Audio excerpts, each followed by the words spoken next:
బైబిల్లో త్రిత్వం లేదు, బైబిల్లో ట్రినిటీ అన్న మాట లేదు. మళ్ళీ పులిబిడ్డలు స్టార్ట్ చేశారు దీన్ని. పులిబిడ్డల్ని నేను ఒక మాట అడుగుతున్నా, బైబిల్ అనే మాట ఉందా? బైబిల్లో బైబిల్ అనే మాట ఉందా? మరి బైబిల్ అని ఎందుకు అంటున్నావు?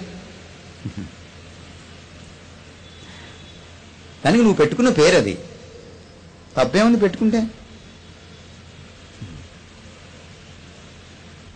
బైబిల్లో ఎవరైనా ఒక మనిషిని పులి అనొచ్చా? అలా ఉందా? కుర్చీ వెనక గుడ్డ మీద పులిబొమ్మ వేసుకోవచ్చని ఉందా బైబిల్లో?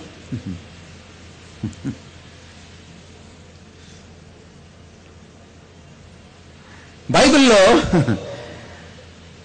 ఒక మనిషిని ఒకడు తనకు తానే సెల్ఫ్ టైటిల్ జయశాలి అని ఇచ్చుకోవచ్చని ఉందా? వీడికి చెప్పు ముందు సమాధానం. కనీసం ట్రినిటీకి కాన్సెప్ట్ ఉంది బైబిల్లో, నీకు కనీసం కాన్సెప్ట్ ఉందా? ఎక్కడ ప్రదర్శిస్తావు నీ అతి తెలివిని?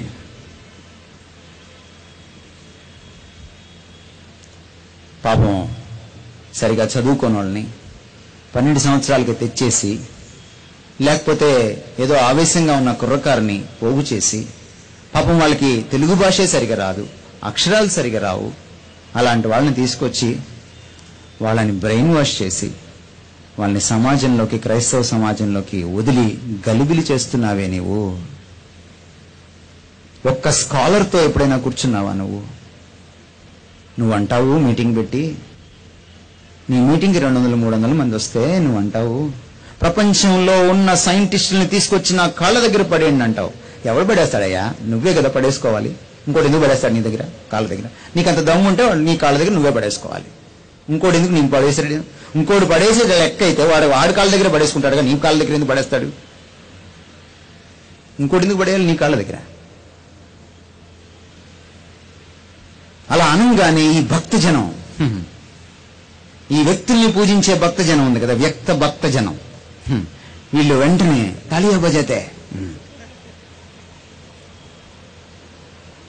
ఎటుపోతున్నాం మనం?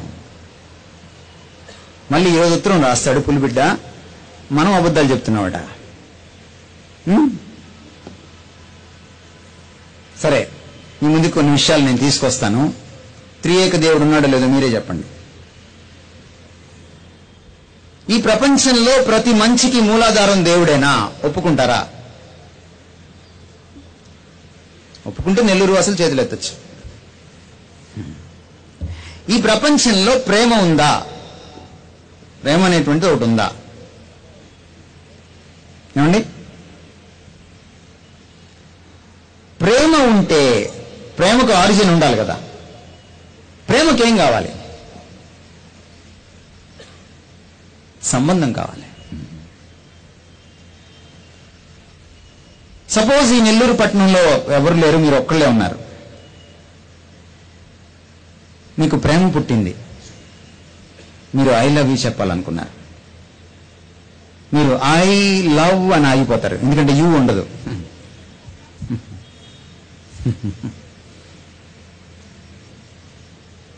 ప్రేమకేముండాలి? సంబంధం ఉండాలి. నువ్వు ఒక్కదానివే హిమాలయాల్లో తపస్సు చేసుకుంటున్నావు అనుకో, ప్రపంచంలో ఇంకెవడూ లేడు, నువ్వే ఉన్నావు, ఎలా ప్రేమిస్తావు?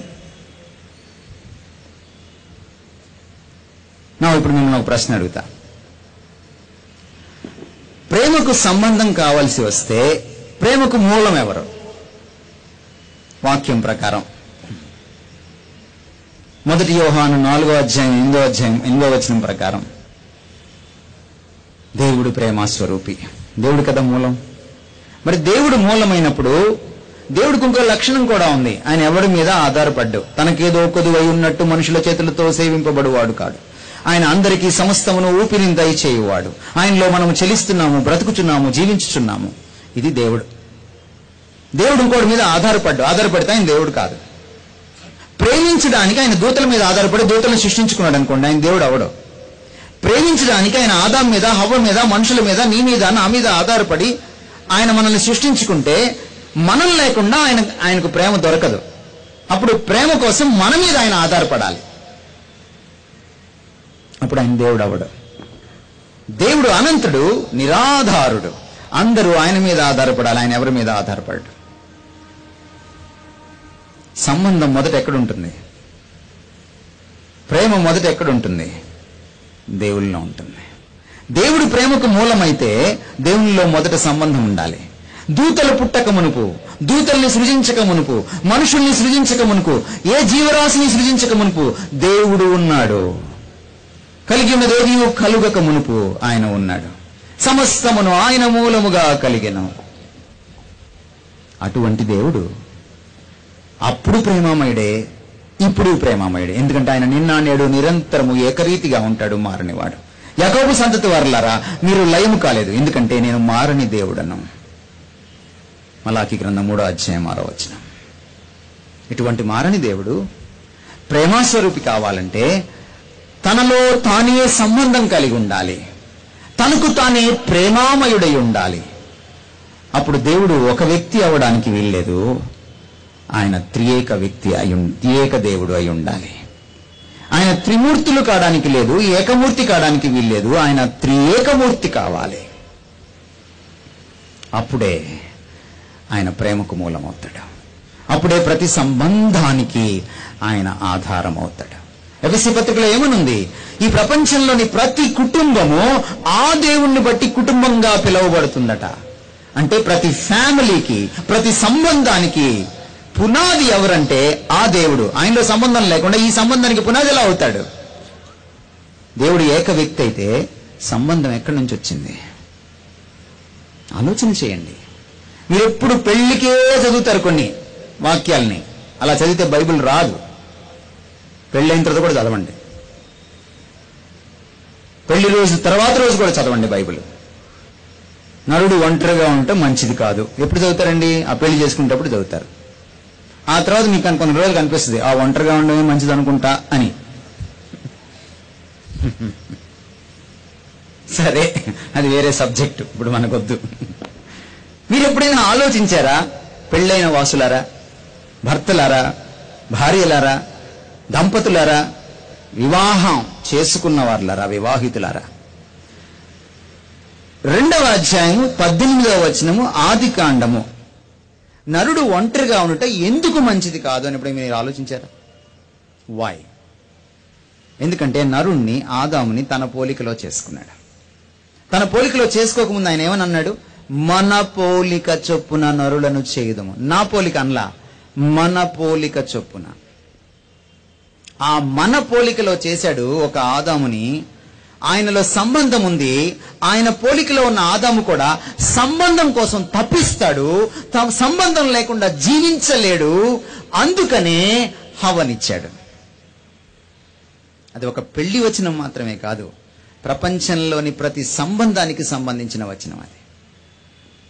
You are made in the image of a relational God. Therefore, there is a relationship in the human society. Before there was human society, there was divine society. మానవ సమాజం ఏర్పడక ముందు దైవ సమాజం ఉంది. ఆ దైవ సమాజపు పోలికలో మనిషిని చేసుకున్నాడు కనుకనే మనిషి సంబంధం కోసం తప్పిస్తాడు. అందుకనే సెనేక అన్నాడు, మనిషి సంఘజీవి. బైబిల్ ఘోషిస్తోంది చాలా పేజీల్లో ఆయన త్రియేక దేవుడు అని. బాప్తిస్మం ఇచ్చేటప్పుడు కూడా యేసుక్రీస్తు వారు చెప్పారు ఆ త్రిత్వాన్ని, ఆ ఏకత్వాన్ని. తండ్రి యొక్కయు, కుమారుని యొక్కయు, పరిశుద్ధాత్మ యొక్కయు, నామములలో అనలేదు, నామములో. ఒకవేళ వాళ్ళందరూ ఒక్క వ్యక్తి అని అనడం వల్ల నామము అని ఉంటే మరి ఈయన ఎవరికి ప్రార్థన చేస్తున్నాడు? నా తండ్రి నాకంటే గొప్పవాడని ఎలా అనగలిగాడు? నేను నా తండ్రి ఏకమై ఉండాలని ఎలా అనగలిగాడు? ఈ భూలోకంలో ఉన్న సహవాసంలో ఉన్న వ్యక్తులు ఏకమై ఎలా అవ్వాలంటే, తండ్రి నీ యందు నేను, నా యందు నీవును ఎలాగూ ఏకమై ఉన్నామో వీరును మన యందును అలాగూ ఏకమై ఉండవలనని నేను వీరి గురించి ప్రార్థన చేయుచున్నాను అని యోహాను సువార్త 17వ అధ్యాయం 22, 23 వచనాల్లో ఎందుకు అన్నాడు ఆయన?